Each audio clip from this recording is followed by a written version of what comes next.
இப்போது ஜெயராம்னு ஒரு real life character இருக்கார், பர்சன் இருக்காங்க. ஊர்வஷின்னு ஒரு ரியல் லைஃப் பர்சன் இருக்காங்க. அவங்களுக்கு கொஞ்சம் கேரக்டரிஸ்டிக்ஸ் இருக்குது, உங்களுக்கு கொஞ்சம் கேரக்டரிஸ்டிக்ஸ் இருக்குது. What is the role?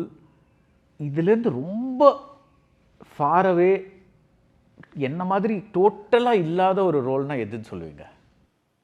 எதில்? ஃபிலிமில், தமிழில், மலையாளத்தில் எது வேணாம். எத்தனையோ பண்ணியிருக்கேன். பட் ஒன் தட் எஸ்பெஷலி இந்த ரோல் எனக்கு சம்பந்தமே இல்லை between me and this person. ஐயோ, நம்மளும் சேர்ந்து அடிச்சேன். பிகாஸ் இப்போ ரீசெண்டாக நீங்கள் கரையில் வில்லனா பண்ணீங்க. So that was a different shade for you.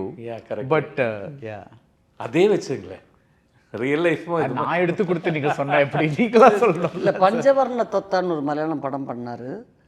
நீங்கள் பார்த்துருக்கீங்களோ என்னமோ தெரியல, நான் ரொம்ப வசந்து போயிட்டேன். இல்லைண்ணா, அதாவது நிறைய அந்த பெட்ஸு, அனிமல்ஸு இதெல்லாம் பார்த்துக்கிட்டு அது கூட சுற்றுற ஒரு கேரக்டர் மாதிரி, ஃபுல்லாக மொட்டை அடிச்சுக்கிட்டு ஒரு மாதிரி லூஸாக ட்ரெஸ்ஸு போட்டுக்கிட்டு ஒரு வீட்டோட ஒரு ஒரு ஒரு சின்ன போர்ஷனில் ஒண்டிக்கிட்டு இருக்கிற ஒரு கேரக்டர்.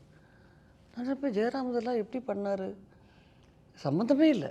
லாஃபிங் புத்தா இருக்குல்ல நம்ம வீட்டில் எல்லாம், அந்த மாதிரி இந்த லாஃபிங் புத்தா வந்தால் லக்கு சொல்லுவாங்க. அந்த மாதிரி ஒரு உருவத்தில் ஒருத்தர் அவர் ஒரு வீட்டுக்கு வராரு. வருந்ததுலேருந்து அதுதான் கதையை ஆரம்பிக்கிறது. அவர் கூட நிறைய பெட்ஸு அது இது எல்லாம் இருக்குது. அந்த லாஃபிங் புத்தா மாதிரி அந்த முட்டை தலை, பெரிய காது கொஞ்சம் பெருசாக, இவ்வளோ வயறு எல்லாமே தான் அந்த கேரக்டர் பண்ணேன். பிஷாரடின்னு இப்போ அவர் தெரியும் உங்களுக்கு, இருக்கும் காமெடியில். அந்த பிஷாரடி தான் டைரக்ட் பண்ணது அந்த படம்.